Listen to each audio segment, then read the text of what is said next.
Okay. All right, so first one up, I think we mentioned, was iron deficiency anemia. Okay? Iron's an important component of hemoglobin. All right, if we're not making the hemoglobin, the red blood cells can't do their job. So, iron deficiency is telling us exactly that we're lacking iron. Okay? So, we either lack it in our diet, we're not eating foods that have lots of iron in it, or we are and our body's not absorbing it right. Okay? It could be either one.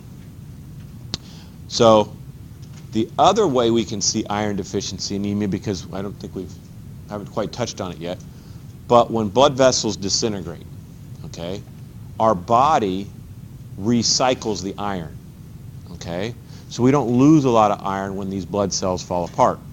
We clean it up and reuse it, okay? So if we have some sort of chronic blood loss and we're losing blood cells that way, now we're losing that iron, and over time that could lead us to a iron deficiency anemia situation. So you can also see it in chronic blood loss. Now, this is once again a kind of a critical thinking question, where would you have chronic blood loss that might lead to this? Obviously, you don't have an open wound that's just chronically bleeding. You'd be well aware of that. Where would you have this? GI tract. Good. And you might have said the same thing, I just didn't hear. So your GI tract, okay? So aspirin, people used to take a lot of aspirin. Aspirin causes GI bleed, okay? So you bleed in your GI tract that comes out in your dookie, all right? Changes your dookie to black tarry stools. Well, you don't maybe pay attention to your dookie. I generally don't, all right? And these people have a bleed that they're unaware of. So somebody that takes aspirin for a long period of time, that might be it. Okay, maybe they have an ulcer, something like that. So it's inside their body that they're not aware of, generally in the GI tract. Can lead to iron deficiency anemia. Okay. When you exercise, you break down muscle, you get micro tears in the muscle, you get micro bleeds. Sometimes in women who do that, maybe they're hypoxic, they're endurance athletes, or they're doing weights and they're doing it really hard, they can lose a little blood that way, and then if they have a large menstrual period, that could be enough to put them slightly anemic for a short period of time. Pernicious or B12 deficiency anemia means you're deficient in vitamin B12, okay? Vitamin B12 we have to have in order to create red blood cells. That's called erythropoiesis. So hematopoiesis was basically making blood. Very generic, okay?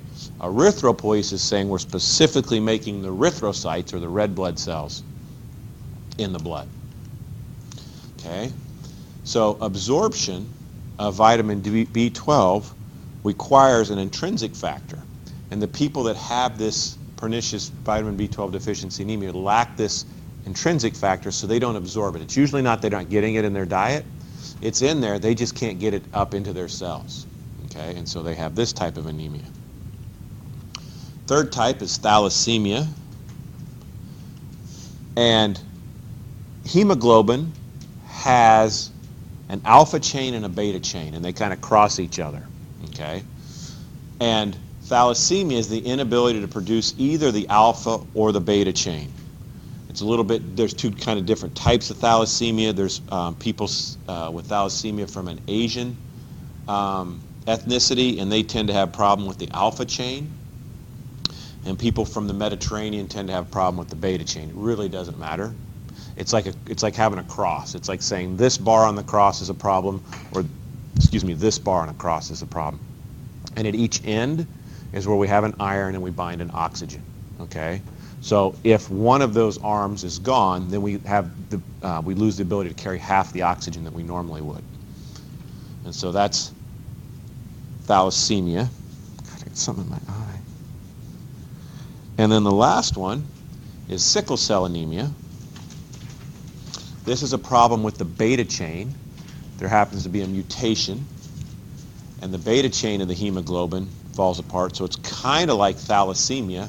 for the people from the Mediterranean. And the red blood cells become hard and sickle-shaped. I think we'll have a picture of a red blood cell coming up. It looks kind of like a donut, except it doesn't have a hole in the middle, so maybe more like a Danish where you put the little fruit stuff. Because I'm hungry as heck right now. Okay? And the sickle cell looks like half of that. It looks like a sickle, and they get really hard. Red blood cells are very flexible. They oftentimes are larger than some of the capillaries they move through, so they fold up on themselves. Sickle cells, while their shape gets smaller, they get harder, so they can't do that. So sometimes they can cause some clotting and be very problematic. Okay? So once again, we get a decreased oxygen carrying capacity, and these sickle cells can be stuck in the circulation. Okay? Sickle cell generally predominantly will affect people of African American descent more commonly than anyone else. Now, the hemoglobin that they have in sickle cell, strangely, is undigestible to the parasite that causes malaria. So if you have sickle cell anemia or you're a carrier, you're a little more resistant to malaria. So I don't know that that does you really any good, but that's an interesting fact. This is a recessive allele. So in order to express sickle cell, you have to have gotten it from mom and dad. Mom had to be a carrier, dad had to be a carrier, and then you had about a 25% chance of getting it. Okay?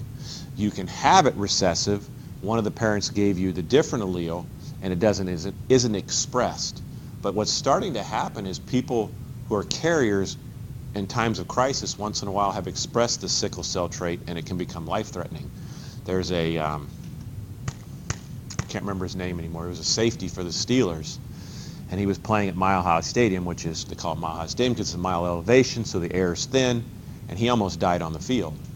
They had to take him out of there on an ambulance stretcher because for whatever reason it started to express itself as he fatigued, and it almost cost him the circulation to his brain and whatnot. So it's kind of weird. And of course, if you're Cardinals fans, John Brown has something like this going on. You may not know who John Brown is because he doesn't play anymore, because he's always hurt, because he doesn't heal up real well from this either. So they're trying to figure that out. They got to get it figured out because I'm tired of losing. All right. My wife's even more tired of losing. So, happy wife, happy life. So I'm going to send him a letter and say, my wife's really pissed. You really got to do something about this.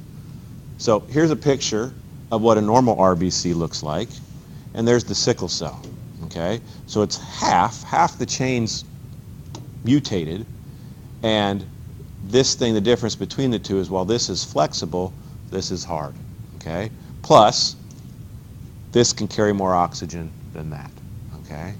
So just imagine in your body, if you had to go with half the oxygen you normally have, that would obviously make you very tired. And if you tried to exert yourself, you'd get tired really quickly. Okay. Induced polycythemia, often seen in blood doping. So we mentioned that some of the things when they talk about blood doping, what some of those people like Tour de France would do is they would take blood, their own blood, and save the cells to inject back in later. Okay? The other thing that they might inject instead of their own cells, what's the hormone that causes red blood cell production to go up? This would be from the last unit. Begin with an E. Erythropoietin. Does that sound familiar? Okay. Erythropoietin from the kidneys. So if they inject themselves with erythropoietin, that tells their red bone marrow to produce more red blood cells. So that's often the two things they were doing when they were blood doping for endurance, okay? Which would be different than PED use from football players that want to be bigger and stronger, okay? So you might see this in athletes. If they did this, is their hematocrit going to go up or down? Up. They're going to have an increased hematocrit. They're doing it to boost the oxygen carrying capacity of their blood. Would you make the blood more viscous or less viscous? Make it thicker or thinner by doing this? Thicker. So they'd have a thicker blood, which would tend to make the heart have to work a little harder, right? So theoretically, that could give you possibly an enlarged heart. this type of cheating's fairly new. It's, in the last 20 years. So most of those athletes were probably in their 20s to 30s. They're probably just now in their 40s to 50s. So what adverse effects, we're going to probably find out later on when we see what happens to, like, Lance Armstrong. I'm sure they've determined some sort of levels that are either normal for the person or people. Because the other thing that would increase the same thing would, like we mentioned, training at altitude, would cause your body to produce more erythropoietin on its own. So it's very difficult to catch them. And oftentimes, what gets them in trouble is somebody basically ratting on them, telling them this is what they've been doing, and then they kind of build the case that way. I don't know that catching the stuff is super easy. I'm sure if you see levels, like anything else, if the levels are way outside what is the norm, then they're cheating. The other thing is they were all cheating, so I'm sure that also makes it hard.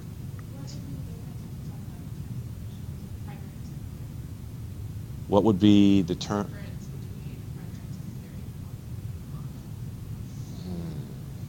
That's a good question. Is that on your notes? Oh. Oh. So that's going to be on how they got to that. Okay. So if it's primary, the body's making too much erythropoietin. Okay. Secondary, we have too many red blood cells for some other problem that's kind of leading to that. So you get more of a secondary from training at altitude. It's not really the direct problem, it's a result of something versus more directly they're doping. So here's those other terms, hematopoiesis and hemopoiesis, okay, meaning the production of blood, right? Not specifically red blood cells, because that was erythropoiesis. Production of formed elements in the blood. Now, the liver and the spleen do that in the fetus, and then they kind of stop doing those as we get older, and then in the adults, we mostly do it in the bone marrow. Okay? Bone marrow can oftentimes be found in long bones, in the medullary cavity. Until we get older, it turns to yellow marrow. Okay?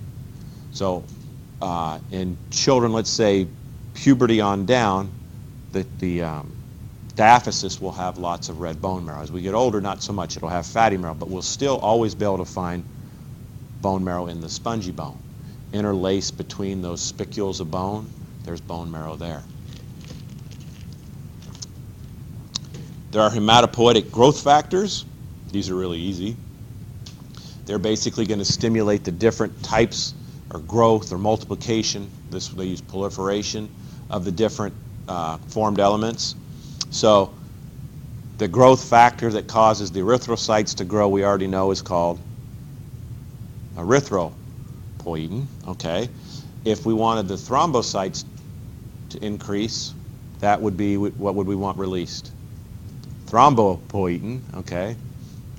So erythropoietin, increased number of red blood cell precursors, thrombopoietin, increased number of platelet precursors, and then the only one that the name doesn't tell you exactly are called cytokines. Okay, and that's a group. It includes colony-stimulating factors and interleukins. Okay, and you might have seen cytokines. I don't know. You guys probably aren't. The interleukins, does that sound familiar to anybody? Have you seen that at all? Interleukins is kind of what a lot of the studies are looking into, because they increase the number of white blood cell precursors. We said white blood cells function to do what? Help with immune system, right? So if somebody's immune system's trashed, all right, maybe they have HIV. Maybe they have chemotherapy for cancer. Because chemotherapy, in the simplest form, is basically poisoning the person, hoping you're poisoning the cancer cells before you kill the person. Okay? So it trashes their immune system as well. But if you can give somebody chemotherapy and interleukins, now you're targeting hopefully the cancer cells, and you're stimulating the white blood cells that are being killed to not regenerate, but multiply, so that you don't have this deficit of your immune system. Does that make sense? Okay. Oh, did everybody get that written down? So they often are looking to genetically engineer these interleukins to give to people, okay? And they like to genetically engineer them versus take them from one and give to another. I don't know how well it works if you take them from animals like bovine, but if you synthesize it, you come up with your own patented way of producing it. You look at it, what it is, chemical structure, and then you try to make it in a lab. Well, now it's yours. You patent it and you sell it and you make lots of money.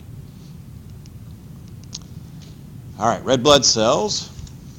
We mentioned one way of looking at, or a screening test for kind of red blood cells was the hematocrit, right? And we said the normal value for male was about what, 46, give or take 10%? For female was, uh-oh. Okay, that's all right. Thanks for that. So, and we said the females was like 42, give or take 10, okay? But we can also measure the number of RBCs because like I tried to explain, and I hope you got it, when you look at a percentage and you're trying to look at the red blood cells, that's great, but if something affects the plasma, like hydration, that's going to indirectly affect the percentage of red blood cells, right? So you also want to be able to count them. So they do what's called a red blood cell count. Average is about 5.4 million cells per microliter. Males and females obviously have different ranges. So the average male is about 5.4. Okay? And the average female is about 4.8. Now, for us, trying to make it easier, if we say the average, because the middle number in there between 4.6 and 6.2 is about 5.4, we're still going to use plus or minus 10%. So you don't have to memorize that range. Just do 5.4 plus or minus 10% and do the 4.8 plus or minus 10%, because you're going to need to know those kind of ranges. Okay?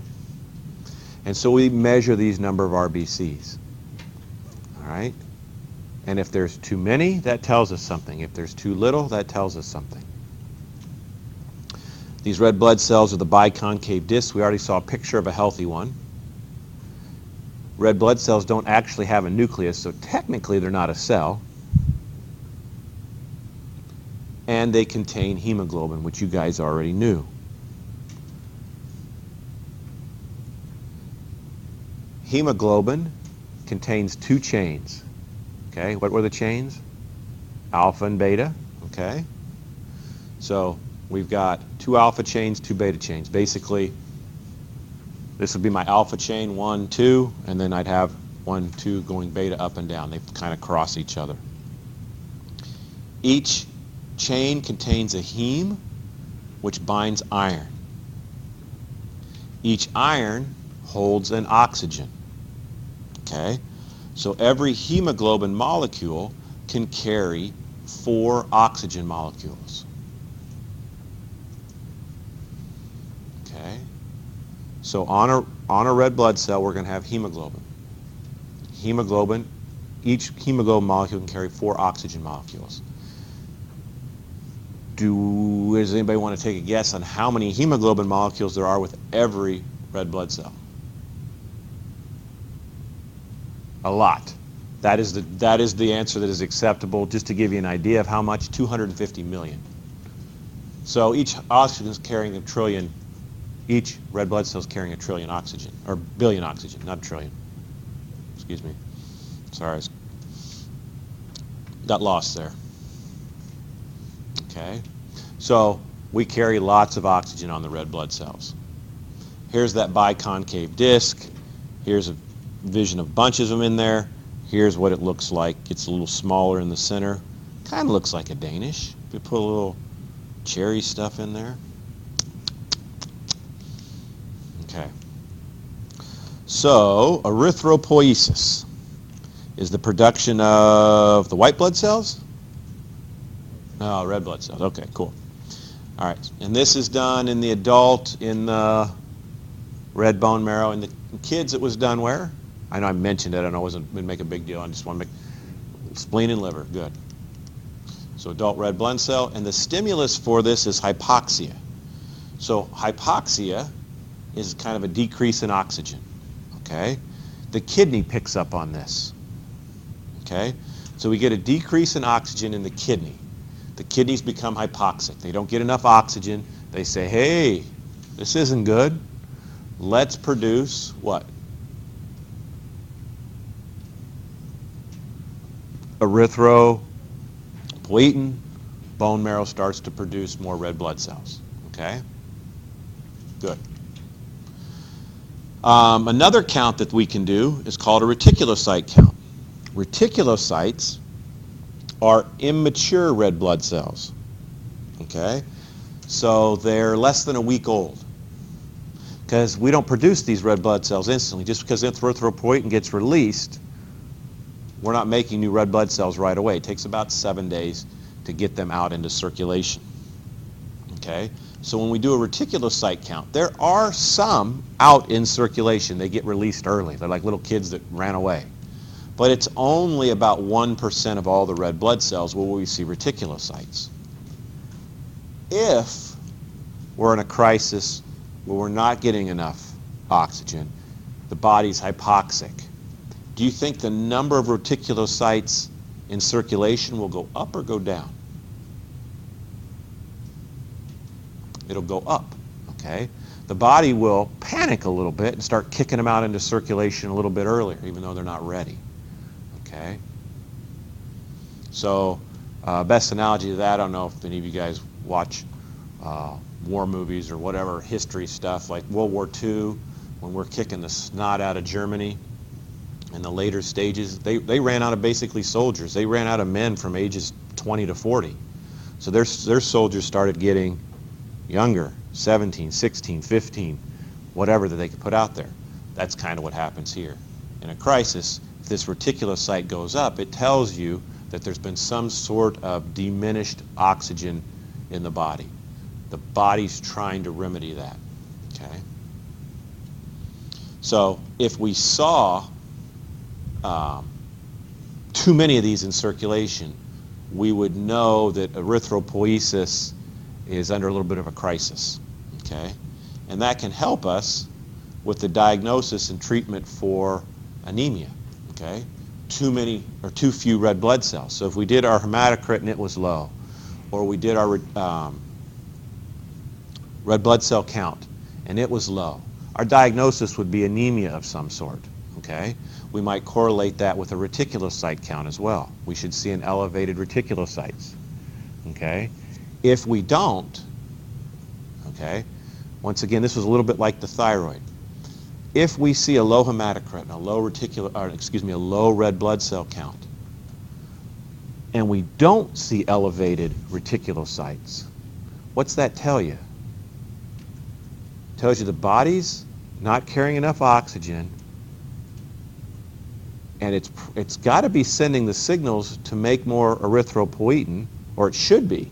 So there's a problem. We're not necessarily losing too many. We're not producing them. Because if we were, we'd be kicking these out into circulation. You'd see that go up. Okay? So it might tell you there's a problem with the erythropoietin levels from the kidneys. It might tell you the red bone marrow is not responding to the erythropoietin. If you saw all three of them up, you know, it could be something like an iron deficiency anemia, and they've got a chronic bleed and they're losing it that way, and the body's trying to keep up with it. Okay? But when you don't see them all match up, then there's some breakdown in there, some breakdown in the actual production of the red blood cells. Does that make some sense? Okay. Hopefully it should. The better understanding you have that with these things that I throw out at you should make sense. Okay. Now, so we said average red blood cell count for a male was what? 5.4, okay, and female was 4.8. Okay, good. Now, if you're an endurance athlete and you train down here in Phoenix, I don't know, are we above sea level? Probably a little bit, something, I don't know. All right, your normal endurance athlete down here would go up to maybe about 6.5, okay? That same athlete at altitude would go up to about 7.5. So you see the benefits and how that increases there. And the question, I think, how would you know? I honestly don't know how they measure that, but I suppose if you're 9.5, 10.5, something really outlandish, then they're going to look at you like, wait a minute, you're probably cheating. Yeah, I don't care about this picture. These are the steps to develop a red blood cell. Don't care about it. Here's basically the erythrocyte, or excuse me, the reticulocyte trying to become a reticulocyte. It's about 5 to 7 days old. It can get kicked out into circulation. So days 1 through 5, it's still in the red bone marrow. Days 5, 6, 7, it might be out in circulation. Day 7, it's finally mature enough to actually carry oxygen. If this number goes up, it's indication of anemia. This is chemistry stuff, so this is a picture of what these alpha and beta chains look like. And everything in chemistry, if you've not taken it for organic chemistry, folds up to assume the smallest possible shape while still repelling charges and whatnot. So here's a heme with the iron, and here's where your oxygens would bind. Okay? Here's the chemical equation of that. Once again, those things give me seizures when I look at them. And they're found all over that red blood cell. All right. So, functions of hemoglobin. What's its main function? You guys already know it. Carry oxygen. Good. It can also carry carbon dioxide. Okay? It can transport oxygen and some carbon dioxide, which is kind of what we're carrying in blood. Carbon dioxide is waste, oxygen is something the tissues need. Heme actually also likes carbon monoxide and will prefer that over oxygen if given the choice. That's how you can die breathing in carbon monoxide. There's still oxygen in the air, but the hemoglobin will prefer one over the other. Once it's bound, there's no room for the oxygen to bind. Okay? So when it's bound to the hemoglobin, the oxygen makes what's called oxyhemoglobin. Tends to give the blood a little more of a brighter reddish color instead of a darker, deeper, almost to the blue. And when carbon dioxide binds to it, we call it carbaminohemoglobin. Okay? So how do we regulate this oxygen delivery? Nitric oxide binds to hemoglobin, and the hemoglobin can carry nitric oxide with it. I feel like somewhere we've touched on this. Does anybody remember what nitric oxide does? It does something to blood vessels. Yeah, dilates it.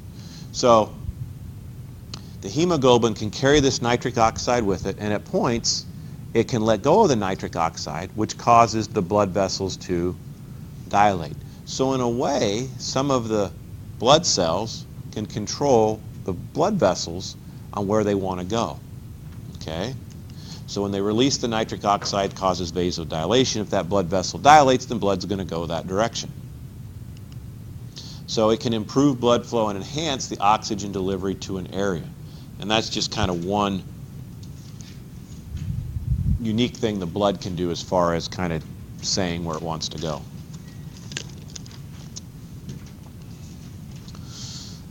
How long do red blood cells live? Anybody know that? 120 days, okay? So that's about 4 months. So 120 days, it's about 4 months. At a certain point, they're going to wear down, okay? Because like I said, they're small, they flit through little capillaries, that's hard on them, and they just break down over time. And when they break down, we know that bilirubin's released, the bilirubin gets cleaned up by our liver, and we don't have a problem, right? If our liver's not working, the bilirubin doesn't get broken down by the liver and builds up in our system, and then we have what's that sign called? You know, the J, jaundice, okay? Okay, so oftentimes these red blood cells will be phagocytized by macrophages. These macrophages can be both in the liver and in the spleen. We recycle the hemoglobin. Okay, the globin portion gets split from the heme, and the amino acids that were used to make it, globin's a protein, are reused to synthesize other proteins in the body. Okay, so we just take this long chain protein, we break it down into the smaller amino acids, and then we'll use the amino acids somewhere else to build whatever. Maybe another globin. Okay, the heme portion, the iron is recycled and carried by transferrin, which is a carrier protein, to the bone marrow, and we'll use it again, that iron again, to make more hemoglobin. Okay. The heme itself gets picked up by the liver, and it's eventually turned into bilirubin. Bilirubin's then transported in the blood to the liver. So, excuse me, I probably misspoke there. The bilirubin's going to get picked up by the liver, cleaned up. The heme gets turned into biliverdin and then bilirubin while it's circulating in the blood. We then pick it up in the liver and we get rid of it. It builds up, we become toxic, and that's bad for us. Okay?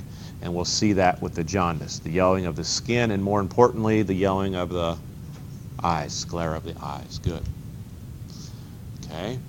The bilirubin that's picked up gets converted basically through some steps to bile. Okay? Bile we haven't talked about because that's in the GI tract unit.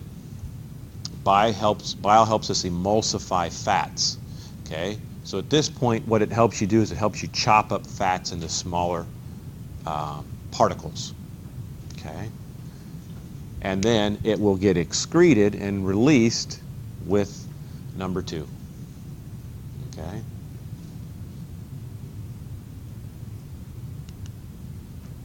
Here's a little picture of that. We're not going to draw this picture or whatever, but here we're showing us a red blood cell.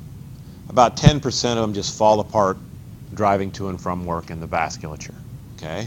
Another 90% get broken down by macrophages. The macrophages can be in the spleen, they can be in the liver. Usually the blood cells come by and they see this junker car and they take it off the road. Okay? When we get here, we split everything up. We take the iron, we take it with transferrin back to the bone marrow to help make more red blood cells. We kick those out into circulation. Okay? The heme gets converted to biliverdin and then bilirubin. It's out in the circulation. We get it picked up in the liver. It gets turned to bile, which then gets turned to some other different things in our dookie. It's what gives our dookie cool colors. All right.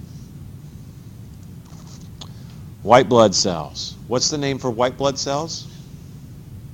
Leukocytes. Good. Leukocytes are nucleated cells. Do you expect leukocytes to have hemoglobin? No, because they don't carry oxygen, right? So there's no need to have hemoglobin. Good. And there's 2 types of leukocytes. There's granular leukocytes and agranular leukocytes. Okay. We have 3 types that are granular and 2 types that are agranular. Okay? The granular ones, thankfully, all end in "phil." Basophil, neutrophil, eosinophil. Those are the granular ones. The agranular ones are the monocytes and lymphocytes. Okay? The phils, basically they carry lysosomes inside them to help destroy things. Okay? Now, white blood cells usually live for only a few hours or a few days. So the red blood cells living for 120 days obviously live longer than the white blood cells. So that means the white blood cells are constantly out there kind of killing things and getting rid of things.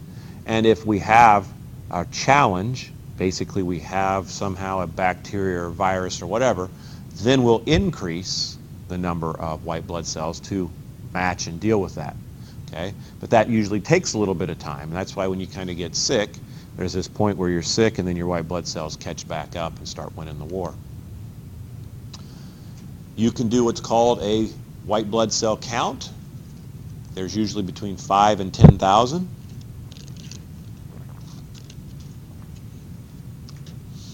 Okay? And if we increase that number, if we do have a challenge from some sort of pathogen, we call that leukocytosis.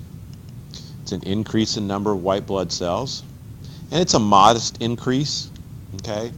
It might go up to 12,000, 15,000, okay, 50% increase.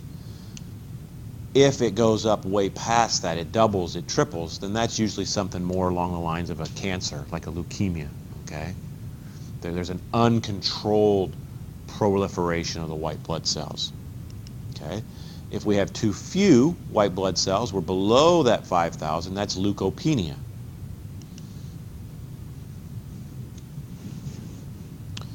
And so, general function of white blood cells, you guys already told me, it's for the immune system. So it's to combat infection, viral infections, bacterial infections, some sort of infection, and it plays a role in inflammation, okay? Because inflammation is supposed to help stop the infection as well. That's the purpose of it, okay? So there's some characteristics that white blood cells have that allow them to do this immune system thing it does. One of them is called margination. Margination is the ability of a white blood cell to adhere, to kind of stick to a blood vessel wall. Another one that's not on this list that you should know is called diapedesis. D-I-A-P-E-D-esis. E-S-I-S, I think. Okay? So diapedesis is the ability of a white blood cell to leak out of a capillary and make its way to the site of some infection, okay? The skin's our barrier keeping bacteria and viruses and that stuff out, okay? Blood vessels are deeper than the epidermis, right? So these things this diapedesis, they leak out and they start to move to wherever that cut or sore or wound is to fight the infection there. Other white blood cells have the ability to kind of hang out in that blood vessel in that area to make sure none of the bad things make it into the circulation. That's the margination. They hang out there and wait for them to come to them, okay? Does that make sense? Okay. Chemotaxis is the chemical attraction white blood cells have to this problem area. Okay, think of a taxi taking them to the problem. All right. So diapedesis, margination, chemotaxis. Okay. No, this is bad. This is supposed to happen to help us fight whatever the problem is. Okay. You always want to fight it as sooner the better. You don't want to fight. If we were going to have a war, we wouldn't want to fight it here in the United States, right? We'd want to fight it somewhere else. We wouldn't want an invading army to get here. We want to kick the snot out of them over there. All right. Differential white blood cell count's another count. So just to recap the counts, we have a hematocrit, we had a red blood cell count, we had a reticulocyte count, we have a white blood cell count, and now we have a differential white blood cell count, okay? This differential white blood cell count is looking at the white blood cells as a percent. What percent of them are neutrophils? It should be about 60%, okay? How many are lymphocytes? Should be about 30%. Monocytes, 8%. Eosinophils, 3%. Basophils, 0. I think that came up last week. So it's 60, 30, 8, 3, 0 is how I learned it. So that's what I make you learn. And once again, to keep that simple, we'll go plus or minus 10%. So if I said 60% neutrophils, what's the high end of neutrophils if I add 10%? You don't add 10, you add 10% of 60. What's 10% of 60? 6. So 66 down to, subtract 6, 54. Okay, I'm concerned that maybe we're not getting that. Reading the facial expressions. So if it's 60% neutrophils, okay, and I go plus or minus 10%, 10% of 60 is 6. So that takes our range up to 66 and down -6. So that would be our range of the neutrophils. If I'm below that or above that, then that's not normal. Okay? Got it? Yeah. Okay. Sounds easier to say plus or minus 6. Well, but it's plus or minus 10% because if I did lymphocytes, okay, and it's 30 is the normal for lymphocyte percentage, what's plus or minus 10% of that? Ah, see, it's not 6. Get it? So now this range would be 27 to 33. Okay. You said 60, 30. 60, 30, 830. So neutrophils, lymphocytes, eosinophils, monocytes, eosinophils, basophils. Neutrophils, 830, yeah. So just remember, percentages of bigger numbers are bigger percents. Okay? So that, and here, maybe, I mean, I don't know if you guys, and I'm not trying to push politics or anything like that, but they're going to talk about health care and tax cuts. If you give a tax cut to somebody making $50,000 a year and you give them 10% back, they get how much back? $5,000, right? If you give that same, well, hell, you give half. You give a 5% tax cut to somebody making $300,000. How much is that? Probably about $6,000. So, whichever way you want to argue that, like you gave a higher tax cut to the lower income, but it's not as much money, but they didn't make as much money. So you see how that works? So that's why you see this in the news. You see one person, oh, they're saving, and they're saying, oh, no, it's higher tax cut for this person versus that person. They're just messing with numbers. Anyway, there we go. If that makes sense. It's the same principle here. Because this is a smaller number, our range is less. That's why it wasn't 6. So that's why I used the plus or minus 10. So if we go to the monocytes that are 8, our range is once again going to get even smaller. Question? 830. Basophils are about 0. What's that? Yeah. I think so. I just kind of follow the thing as it comes up. So, in this instance, we count the specific white blood cells because each type plays a different role in what's going on in the body, and we express it as a percent, okay? And if they all do different things, if I see an increase of one versus another, and I know kind of what it likes to do, then it can kind of tell me what's going on, okay? So in a way, it assists in the diagnosis of that person. Okay, so first one, neutrophils. Okay, they're the most abundant, so they're generally the first one to arrive. Okay, and they combat inflammation and infection, and they do this by phagocytizing whatever they find. Okay, they break it down and destroy it directly. Okay, they like to attack bacteria. They're very effective with bacteria.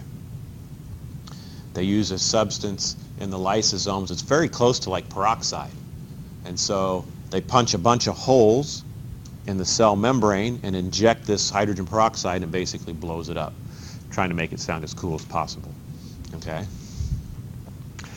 And they like, so if I see, now, trying to keep this simple, because when the neutrophils first find something, okay, they have a fight, and the neutrophils are undoubtedly, some of them are going to be destroyed. So our number of neutrophils will take a little dip, but the body's going to respond, and then they're going to spike. Okay, does that make sense? So I'm saying more later on, not instantly, because when you get into nursing, you'll learn a little bit more. I just didn't want you to be like, oh God, why do you always lie to us? So neutrophils like bacteria. So if I see an increase in neutrophils, then I have a pretty good assumption that it's a bacterial infection not a viral infection. Does that make sense? Okay, good. When we look at a white blood cell count for us in this class, we're only going to be concerned with what went up, okay? Because these are percentages. If this spiked, let's say this went up to 80%, what has to happen to all the other values? They have to go down, okay? So we're going to be concerned with what went up. We're not going to worry about what went down with the white blood cell differential count. Now, we're going to be still concerned what goes down with the white blood cell count, with the red blood cell count, with hematocrit, with everything else. This is the only one we're only going to be concerned with what went up, okay? Eosinophils is another one. Range is about 2 to 4, okay? They combat the effects of histamine in an allergic reaction.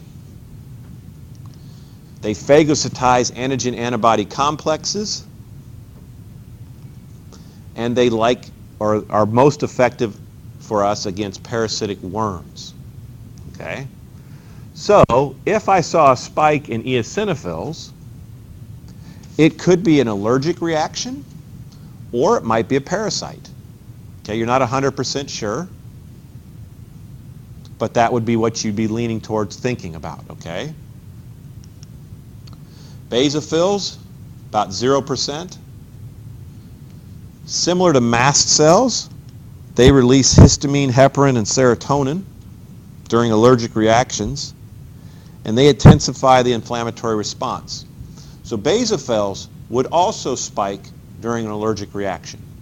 Okay? So, if I had eosinophils higher, and basophils higher, then it's probably a what? Allergic reaction. If I had eosinophils high and basophils didn't do anything, then that would make me want to think that it's possibly a parasitic infection. Okay, see how this stuff works? Because I'm just telling you right now, you're going to have little mini cases on the next final. Instead of an essay question, I'm going to give you blood work for patients, and you're going to tell me what's abnormal, and you're going to tell me what you think's going on. Okay, and for some of you, you'd be like, oh my God, that's kind of cool, and it wasn't that hard. And others are going to be like, what an ass. Why did he do that? Okay? But it's not meant to be hard, okay? If you know the ranges and have an understanding of what that means, which you seem to be demonstrating, which is awesome, okay? We don't care about this. This is just a picture of a neutrophil. What you can garner from this is that white blood cells tend to be larger than red blood cells. I don't know. So here's what a red blood cell, here's a neutrophil. Neutrophils generally have 5-lobe nucleus. They have this granular appearance because they're a fill. Here another fill, granular appearance. Fill, granular appearance. All right. So we got the monocytes, range from about 7 to 9, or 8 was what I gave you, 60, 30, 8, 3, 0. Monocytes develop into wandering or fixed macrophages. They increase during inflammation and infection. They kill things by phagocytosis, and they're very aggressive phagocytic cells. Okay? We're not going to have anything really correlate with an increase in monocytes. Lymphocytes we are, though. Its range is about 30. Okay? We have a few different types. You might have heard of them. Have you ever heard of different types of lymphocytes? Yeah, what do you know? Okay. So you had it, and it's back there in the gray matter. Okay, so you've heard of B lymphocytes and T lymphocytes. Sometimes they'll shorten them, and those call them B cells and T cells. Okay, because the assumption is that you know they're lymphocytes. All right, so B lymphocytes respond to the presence of foreign substances called antigens. When a B lymphocyte finds this antigen, it differentiates, changes into a plasma cell, and starts to produce antibody to kill just that antigen. It's a very specific killer. So these other ones where we said they're phagocytic cells, they find things that don't belong. Anything that doesn't belong, they kill it. Okay? B lymphocytes, they'll ignore a lot of things that maybe don't belong because they're looking for just specific antigens. and they will kill that antigen, and they'll do a very good job of it. Okay? T lymphocytes are more like the other indiscriminate killers. They'll kill anything that's abnormal. Okay? Lymphocytes in general tend to be elevated during a viral infection. Okay? So if I see the neutrophils up, I'm thinking bacterial infection. If I see the lymphocytes, I'm thinking viral infection. Okay? Another type cell is a natural killer cells. These are immune system surveillance cells, and they tend to attack cancer cells. So there's a lot of research and money going into trying to be able to get the body to produce more of these natural killer cells. Because if they can do that, maybe they can shrink tumors. Maybe they can prevent cancer. That type of thing. And think about how wonderful that would be not to lose loved ones to cancer. Okay?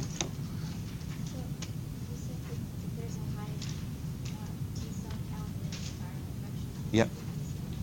No, if it's a high lymphocyte count, it'll be a viral infection. They won't split out. I just wanted you to know there's two different types of lymphocytes.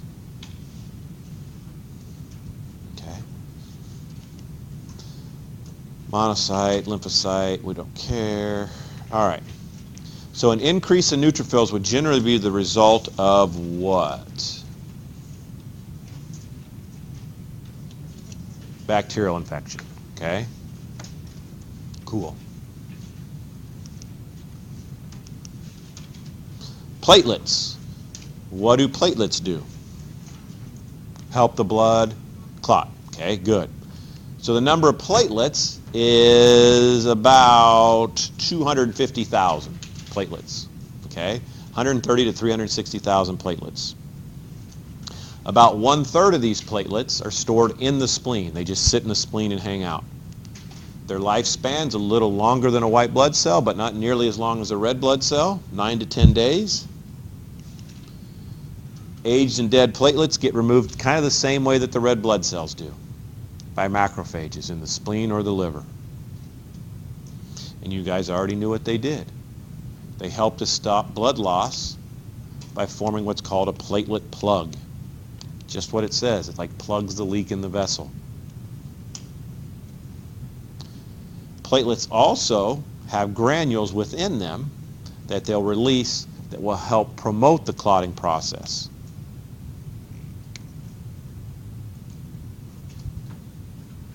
Okay.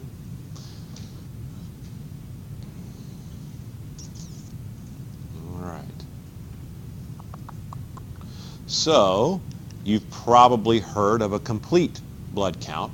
And every lab varies a little bit, but generally what you can find in this complete blood count are these screening tests for red, white blood cells, hemoglobin, reticulocytes, hematocrits, all those things. So the complete blood count is screening for anemia and various infections. Okay? It will generally include a count per microliter of whole blood for RBCs and WBCs. Okay?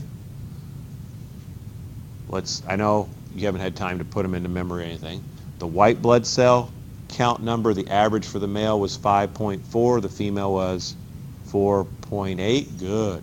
White blood cell count average was what? Between 5 and 10,000. Okay, and let's back up real quick. When I say 5.4 and 4.8, that's million. Okay, million. Obviously a lot fewer white blood cells, 5 to 10,000. Platelets was, we just had it, was 130 to 360. Does that sound right? I think that's what it said. We have our hematocrit, okay, that for males was about 46%, plus or minus 10. Females was 42. Okay. We have our differential white blood cell count. That's the 603830. That's the only one that we care about. Only care about what? What goes up or what goes down? What goes up? Okay. And then there's another one that goes on the complete blood count. It's the amount of hemoglobin in grams per deciliter. Males is 16 grams per deciliter. Females is 14 grams per deciliter.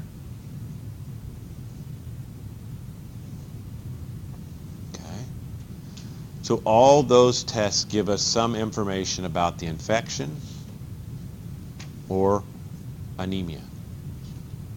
Okay? Or, I suppose if it's not anemia, it'd be the opposite.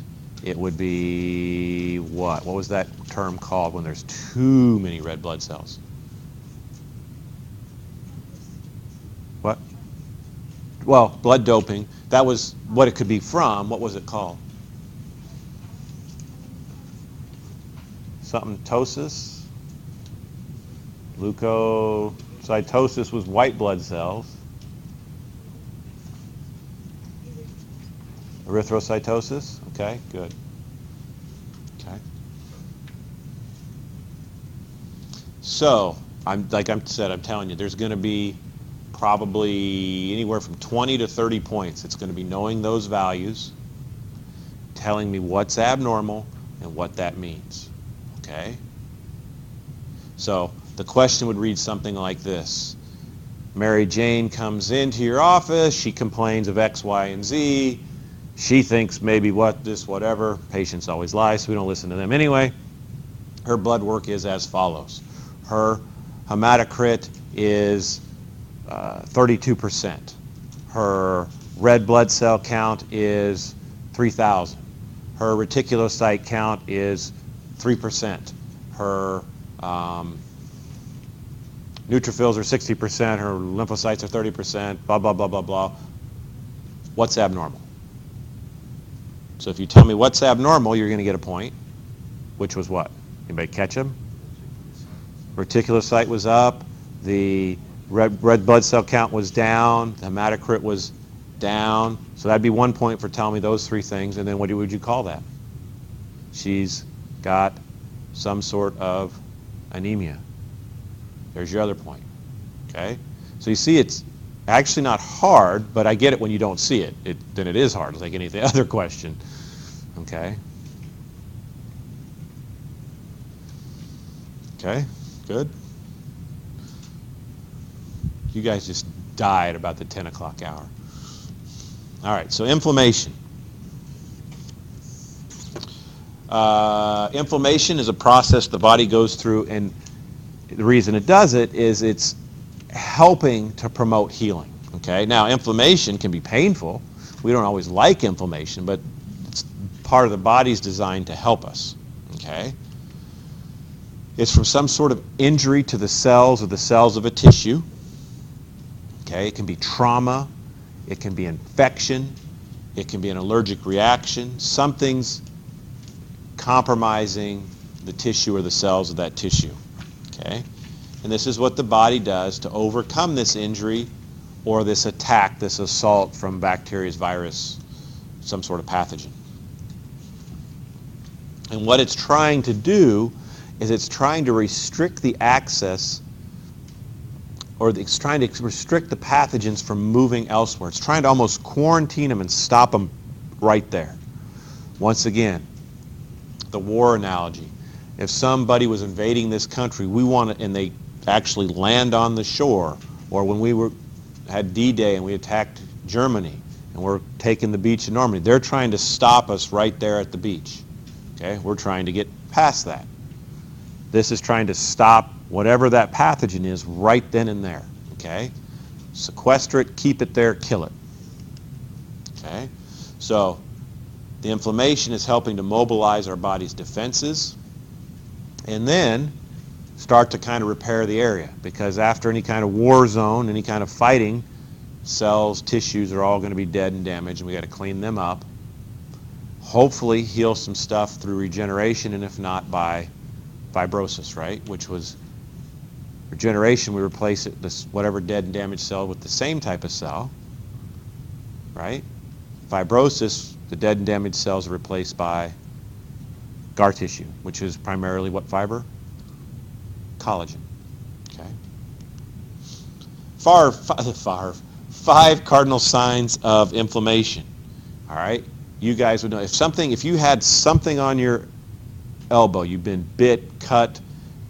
What would you see here with your elbow? How would you describe what you're seeing or feeling?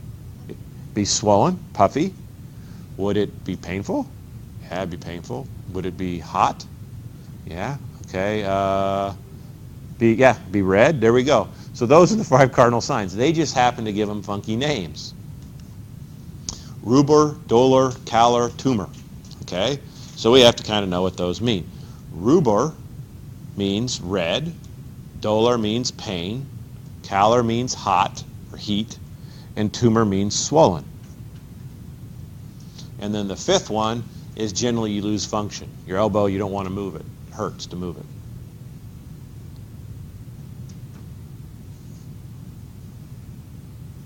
Okay. I don't think we get through the next slide in time, so we will shut her down right there.